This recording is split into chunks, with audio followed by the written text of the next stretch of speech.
In today's video, I'm going to teach you how to recover an old Yahoo email account. Whether you've been locked out for a while or just can't seem to remember your login details, we've got you covered. Let's dive into the process step by step to get your account back.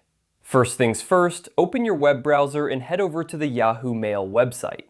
It's always a good idea to ensure you're on the official site to avoid any potential phishing scams. Once you're there, you'll see the login section. If you're attempting to recover your account, you'll want to click on the Forgot Username link.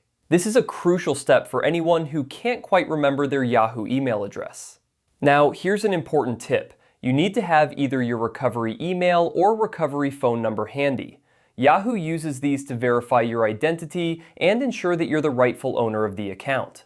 Next, you'll be prompted to enter either your recovery email address or, if you prefer, your recovery phone number. Choose the option that you have access to. It's essential that you have access to one of these, as it will be your gateway to regaining access to your email account. After entering your recovery information, click Next. This will move you along in the process and get you one step closer to recovering your account.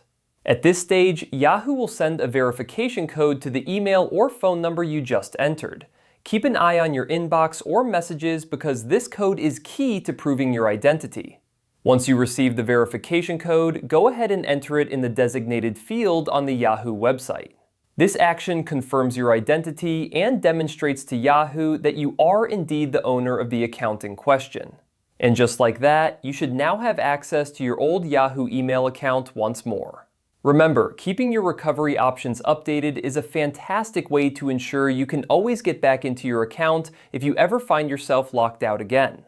It's a small step that can save you a lot of time and hassle in the future.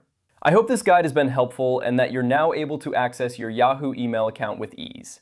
If you have any more questions or need further assistance, feel free to reach out. Thanks for watching and have a great day.